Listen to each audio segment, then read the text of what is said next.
Question number 33। सो देखो इसमें एक ट्रेपेजियम दिया हुआ है। आप जैसे कि आपको जो क्वेश्चन गिवन है, आप क्वेश्चन देख सकते हैं।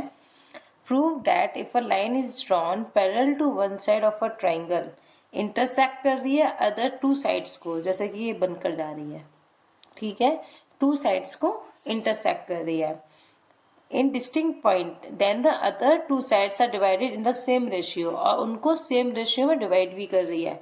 Using the above theorem prove that the line through the point of intersection of the diagonal and parallel to the base of trapezium divides. देखो ना, एक ट्रेपेजियम बन रहा है, ये काइंड ऑफ एक ट्रेपेजियम को उसने डिवाइड कर दिया and the non parallel side in the same ratio. ये हमको प्रूव करना है। यहाँ पर मैंने इसको देखो पहले सॉल्व किया हुआ है जिससे कि मैं आपको अच्छे से एक्सप्लेन कर सकूं, क्योंकि हम साथ में सॉल्व करते जाते हैं तो अच्छे से एक्सप्लेन नहीं कर पाते हैं।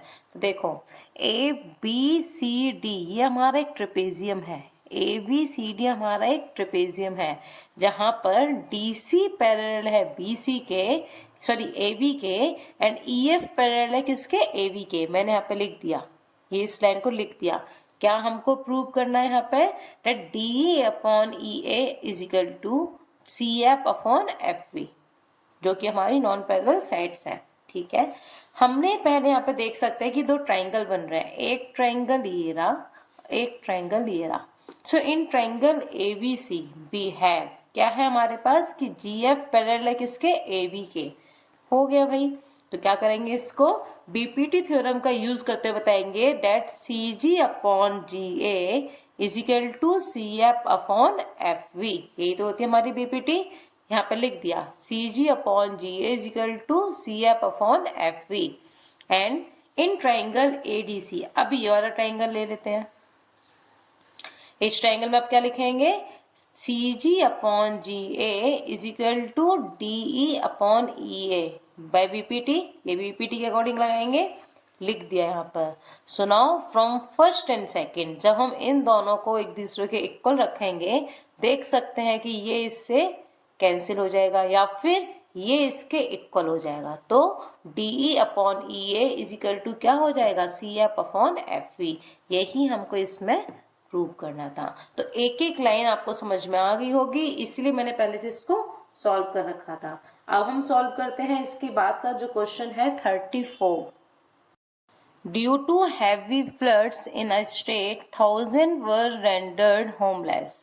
50 स्कूल्स कलेक्टिवली, मतलब उन्होंने पैसा कलेक्ट किया उनको वो कैनवास देने के लिए और प्लेस देने के लिए। तो उन्होंने 1500 टेंट्स के लिए कलेक्ट किए कुछ पैसों को एंड शेयर द, उसको शेयर कर दिया equally.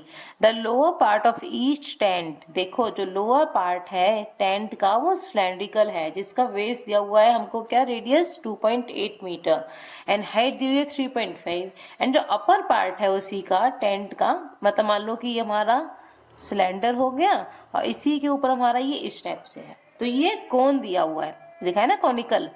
So with the same base, base same रहेगा, जो 2.8 है ना यहाँ पे रेडियस, तो यहाँ पे भी 2.8 रेडियस है, बट जो यहाँ की हाइट है वो 2.1 हो गई। If the canvas use to make the tent, मतलब जो कैनवास यूज हो रहा है ना टेंट को बनाने के लिए, उसकी जो कॉस्ट है वो ₹120 पर मीटर स्क्वायर है। सो हमको अमाउंट फाइंड करना है कि मतलब शेयर कैसे करेंगे सभी स्कूल्स के बीच में। चलो, तो सबसे पहले हमको क्या करना पड़ेगा, एक फिगर ड्रॉ करते हैं, जो इसने बोला है ना वैसे फिगर ड्रॉ करते हैं। दैट क्या है फिगर, एक पहले हमारे पास सिलेंडर है, यार ड्राइंग अच्छी नहीं है मेरी, तो जो भी बने देख लेना, बट दिखेगा आपको, ठीक है। तो ये हो गया कि एक सिलेंडर है, सिलेंडर के ऊपर कॉनिकल शेप का एक पार्ट है। तो इसमें क्या बोला है, जो इसकी रेडियस है सिलेंडर की वो 2.8 है, ठीक है। तो मतलब ये भी 2.8 हो गया, जो कि मेंशन है कि सेम बेस का है, तो ये हो जाएगा 2.8। अब एक चीज मेंशन है इसमें कि जो सिलेंडर की जो हाइट है वो 3.5 मीटर है, तो मीटर एंड बट जो इसकी कौन की जो हाइट है वो 2.1 है, तो मतलब ये वाला जो पार्ट है वो 2.1 मीटर हो गया। अब देखो सबसे पहले जो जो गिवन है उसको लिख देते हैं। तो क्या क्या गिवन है, अलग पेन से लिखते हैं, दिखेगा आपको। Radius of the base of cylinder, हम इसको रिप्रेजेंट कर देते हैं किससे, स्मॉल r से। कितना दिया हुआ है ये आपको एग्जाम में लिखना पड़ेगा, नहीं तो मार्क्स कट जाएंगे। एंड रेडियस ऑफ कोन, जिसको रिप्रेजेंट कर सकते हो आप कैपिटल R से, कर सकते हो किसी से भी कर सकते हो, है ना, कैपिटल R से कर लेते हैं। तो ये क्या हो जाएगा 2.8 मीटर, क्योंकि दोनों की सेम है। अब लिखेंगे यहाँ पे हाइट, तो हाइट ऑफ स्लेंडर, जिसको रिप्रेजेंट करते हैं स्मॉल h से, जो कि हमको 3.5 मीटर दी हुई है। And next is height of cylinder capital H is equal to 2.1 metre.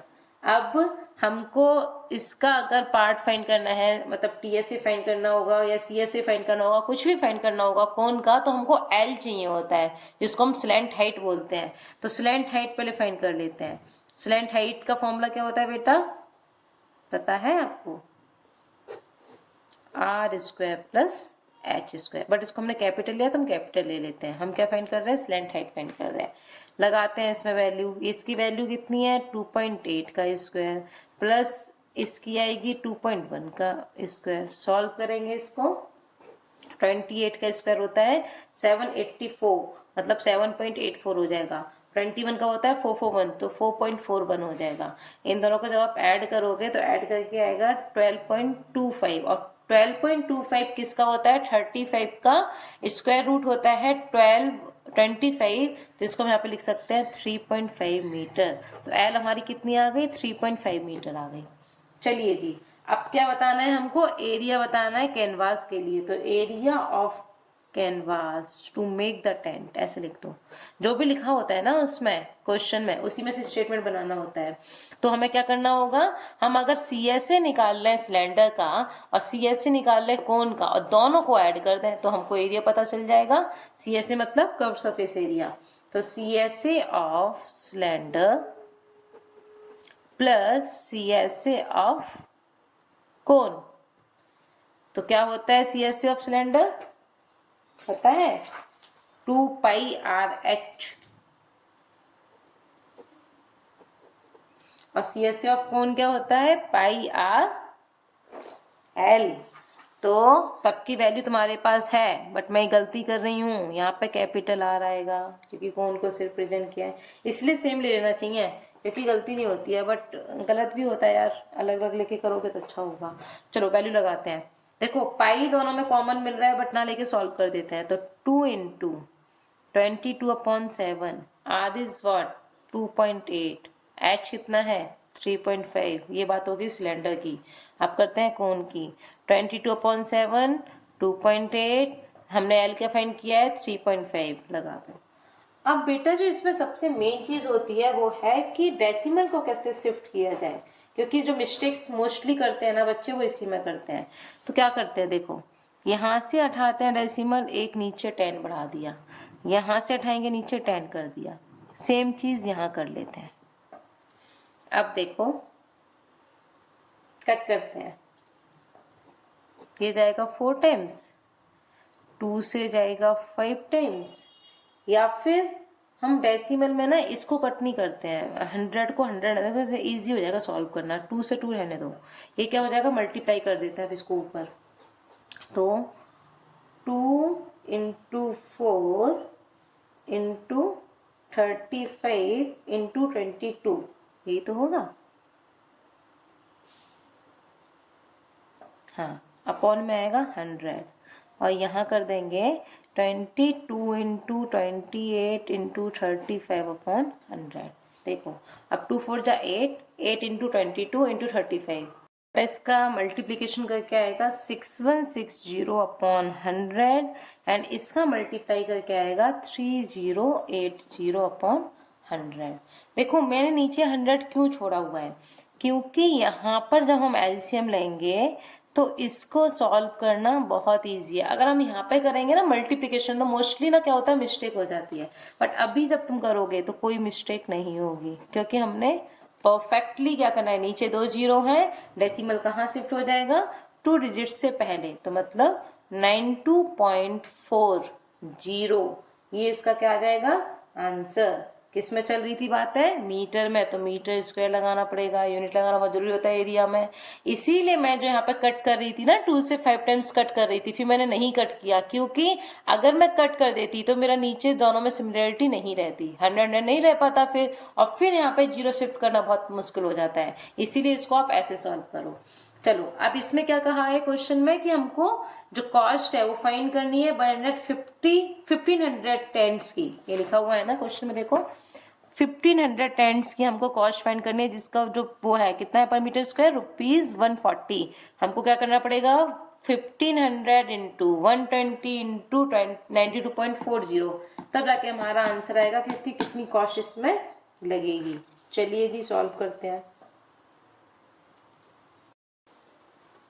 Cost of 1500 tents at ₹120 per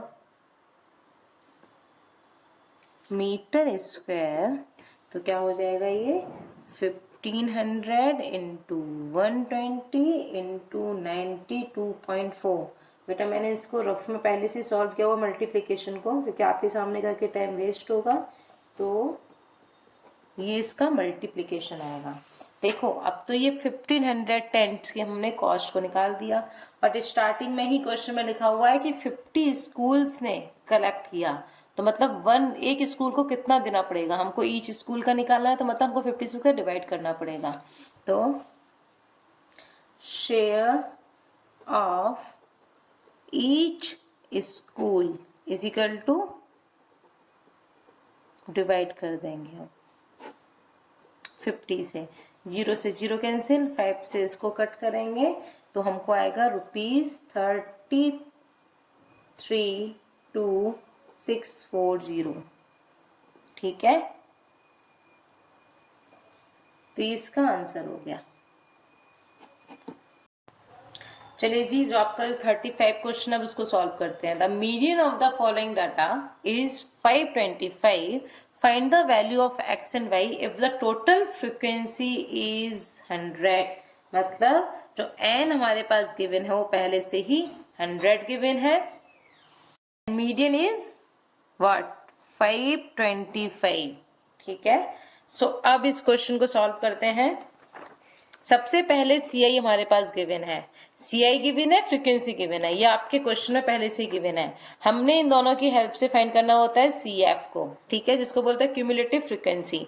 क्या होगा, सबसे पहले जो फर्स्ट नंबर है उसको हम सेम लिख देते हैं, उसके बाद में हमको ऐड करना होता है। 2 में 5 ऐड किया 7 आया, 7 में ये ऐड किया 7 plus X, 7 plus 12 is 19 plus X, 19 में प्लस करेंगे 17 तो 36 plus X, then this will be 56 plus X. तो ये हम पूरा ऐड करके अपना सिस्टम निकाल लेंगे। ऐड करके आप सभी टर्म्स को फाइंड कर सकते हैं। अब इसके बाद क्या है कि हमारे पास टोटल नंबर गिवन है, अब हम वहां से स्टार्ट करते हैं। सो एन गिवन है हमारे पास क्या 100 अपॉन 2, कैंसिल हो क्या आ गया 50। यहीं से मेन काम हमारा स्टार्ट हो जाएगा। अगर n हमारा 50 आया तो अभी देखते हैं कि ये CF में कहाँ पर लाई कर रहा है। ठीक है, तो वो लाई करेगा किसमें, इन दोनों के बीच में। तो हाईएस्ट नंबर कौन सा है 56 प्लस एक्स, तो मतलब यहाँ पे इसको हाईलाइट कर दो, कर दिया।